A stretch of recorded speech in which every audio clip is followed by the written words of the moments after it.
contredit, que M. Chizaïnga voudrait attirer l'attention de la population pour dire qu'il est, disons, combattu, il n'est pas compris, il est victime de l'acharnement et tout ce que vous voulez dire. Non, M. Chizaïnga a fait preuve d'une incompétence manifeste et est en train de ramener la province plus bas que terre, et nous n'allons pas croiser les bras. Et donc nous sommes là pour agir au nom et pour le compte du cabinet du gouverneur, et nous n'agissons que sur instruction de notre autorité hiérarchique, et nous faisons des choses correctement. Je vous rappelle que ce gouvernement est composé de plusieurs ministres. Il y en a qui ont démissionné, il y en a qui ont été suspendus. Mais depuis quand a-t-il constaté qu'il y avait usurpation des pouvoirs? Combien de fois a-t-il dénoncé ça dans les conseils des ministres?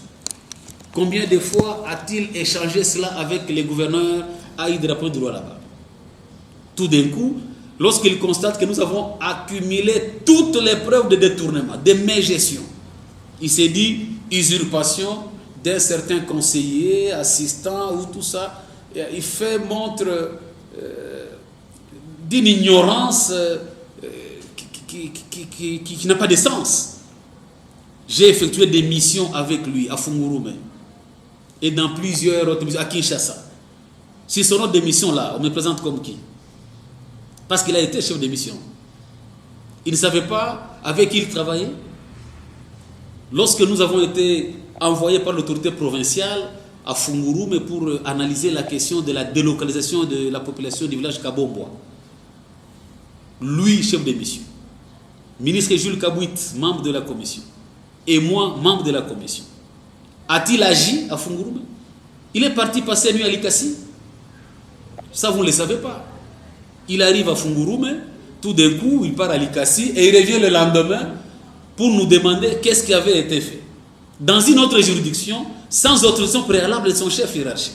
Vous trouvez ça normal pour un ministre responsable? Apparemment, prof, il semble remettre en cause votre qualité. Il parle de cela. Il dit que c'est depuis l'empêchement du gouverneur titulaire, tel qu'il l'a dit dans sa lettre d'ailleurs ici, mais parce que plusieurs décisions ont été prises pour mettre hors d'état de nuire certains ministres qui avaient fait preuve d'incompétence, telle que vous l'aviez toujours signifié. Qu'est-ce qui empêcherait aujourd'hui que ces derniers soient écartés?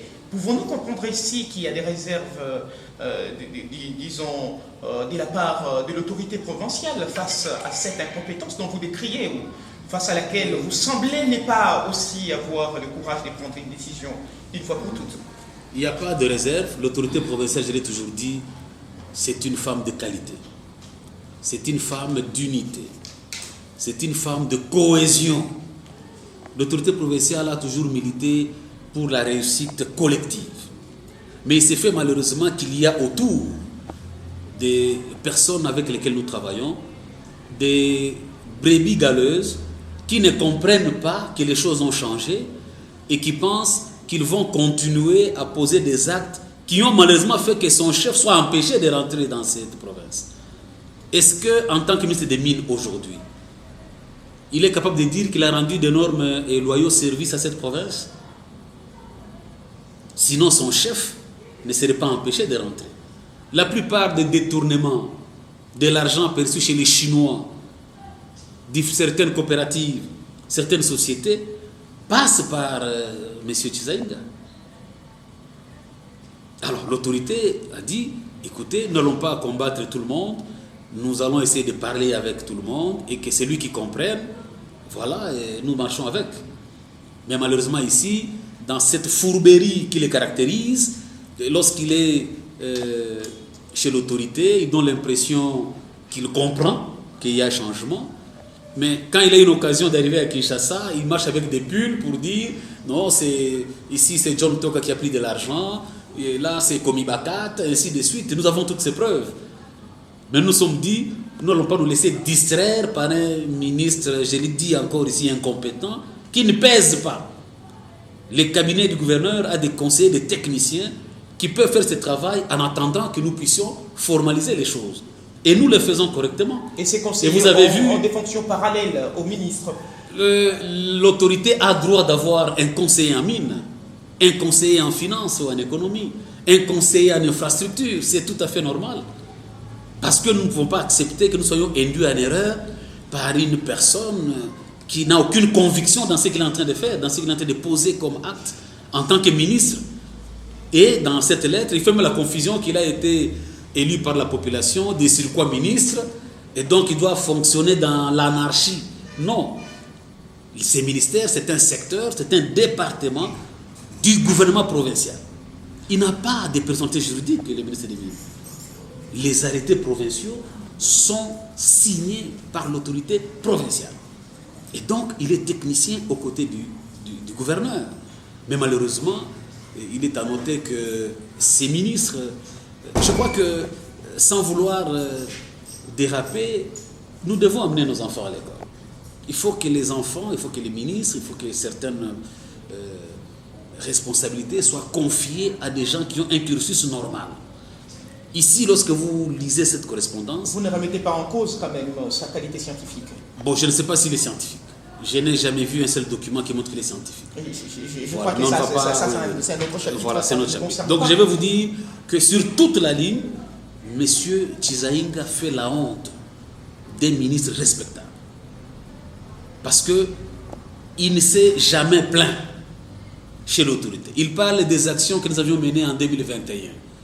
Est-ce qu'a-t-il eu l'occasion d'échanger avec l'autorité pour justement se plaindre contre ce que lui appelle l'usurpation des fonctions? Et pourquoi avoir balancé ça dans les réseaux sociaux? Tout d'un coup, lorsqu'il constate que nous avons suffisamment accumulé des preuves sur son comportement de détourneur, il estime que le gouverneur n'a pas droit de nommer en son cabinet un conseiller de son choix, selon ses critères.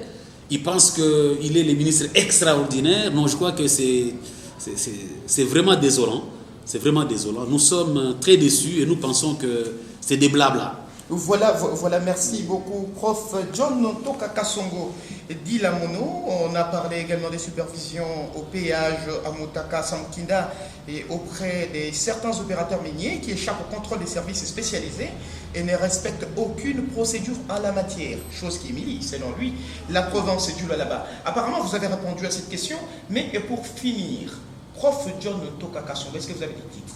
Vous avez des titres, vous avez des concessions minières, je crois que des carrés miniers quand même quelque part. S'il était sérieux avec lui-même, il n'a qu'à donner les preuves. Je suis enseignant de carrière, je suis chercheur, je suis opérateur politique, je n'ai jamais été commerçant, je ne suis pas minier et je n'ai jamais obtenu de qui que ce soit un dépôt, que ce soit un titre minier, que ce soit un droit minier. Je suis fier de voir, demain après demain, que M. Ziga dise voilà l'argent que M. John Ntoka a perçu des opérateurs miniers, voici les dépôts que M. John Ntoka gère, voici les titres et les carrés miniers qu'il gère. Il s'est fondé également sur une vidéo ou des photos des réseaux sociaux démontrant que vous signez, vous prenez des décisions avec des partenaires dans des restaurants. Oui, mais est-ce qu'il peut brandir ces contrats-là que nous avons signés? C'est ça justement qui démontre l'incompétence que j'ai continué à fustiger. Quand on est incompétent, on perd les contrôles. Quand on est incompétent, on n'a pas le temps de mettre les pieds sur terre. On pense que toutes les reproches qu'on reçoit, c'est de la mauvaise foi. Non. J'ai eu personnellement à organiser une réunion à 3. Lui, le ministre Chizaïnga, le ministre Jules Kabouit et moi-même, autour de toutes ces questions qui gangrènent son ministère. Quelle était sa réaction? Nous allons tenter de corriger. Il y a eu changement? Est-ce que c'est de cette manière qu'on peut s'adresser à son chef? Je sais qu'il a des ambitions d'être gouverneur, c'est son droit, mais je crois qu'il doit être calme. Il doit être calme, comme il a été élu député, qu'il négocie avec les mêmes peuples pour que demain ces peuples lui donnent confiance. Pour aujourd'hui, c'est Masuka et rien. Vous comprenez ça? Nous avons la confiance du chef de l'État, nous avons la gestion de la province, nous n'accepterons en aucun cas qu'un ministre fonctionne d'une manière incontrôlée en électron libre. Jamais de la vie. L'état de droit, c'est un état qui doit être géré dans le respect des normes, dans le respect du droit. Il a même évoqué la loi ne le dit pas. Bon, évidemment, il n'a pas parlé de quelle loi s'agit-il. Non, bon, il ne peut pas parler des articles parce qu'il n'en sait rien. Bon, je le pardonne quand même parce que je sais que ce n'est pas lui qui a écrit la lettre. Il a juste signé. C'est normal. Mais les juristes qui ont rédigé cette lettre, je pense qu'il n'a pas été correctement formé. Parce que vous allez constater que même les termes juridiques tels que placés, tels qu'utilisés dans cette correspondance, c'est de l'apprentissage. C'est de l'apprentissage. Donc, je le conseille de chercher de bons collaborateurs, de bons avocats, qui pourraient l'aider prochainement à rédiger correctement une correspondance administrative et d'avoir un peu de courtoisie dans la rédaction d'une correspondance, surtout lorsqu'il s'agit de son chef hiérarchique, et de mettre un peu d'eau dans son vin, parce que nous n'accepterons jamais, je le dis, en aucun cas, qu'un ministre se comporte en électron libre dans la gestion des mamans fifi. Jamais de la vie. Voilà, prof, pour terminer totalement, vous aviez parlé des différentes missions dans lesquelles il fut chef de mission. Est-ce que nous pouvons comprendre qu'actuellement il est frustré? Vous lui faites plier encore ces opportunités d'être à la tête des missions ou d'être dans un circuit qui cadre avec son secteur? Oui, la frustration là, c'est tout à fait normal. Dans une équipe de football, il faut vous démarquer. Il faut montrer que vous êtes compétent. Il faut vous rendre utile. Il faut démontrer aux autres coéquipiers que vous êtes les maillons importants de cette équipe-là. Cette frustration, lorsque le coach dit, écoutez, vous entrerez à la deuxième mi-temps, ou vous jouerez le deuxième match, ou alors on vous écarte un tout petit peu parce qu'on n'a pas fait les entraînements ou le physique n'est pas au point. Il s'agit du choix du coach. Mais il appartient, et ça c'est une interpellation à tout le monde, aux joueurs de l'équipe, de se montrer performants, de se joindre à l'objectif, à la vision du coach de l'équipe. Donc ça c'est une fuite en avant, c'est des démonstrations de la bassesse d'une administration mal perçue, mais c'est normal, c'est des choses auxquelles nous sommes habitués, donc comme je vous ai dit, je suis très à l'aise, mais c'est son droit. S'il estime qu'il a des preuves, n'est-ce pas, tangibles qui démontrent que nous sommes dans les mines, et voilà, nous sommes prêts à les recevoir et à réagir encore. Mais sinon, nous sommes propres et bien. Voilà. Merci beaucoup, prof John Toka Kasongo, surtout pour cette opportunité. Vous avez accepté de donner des réponses ou de répondre aux questions des journalistes que nous sommes.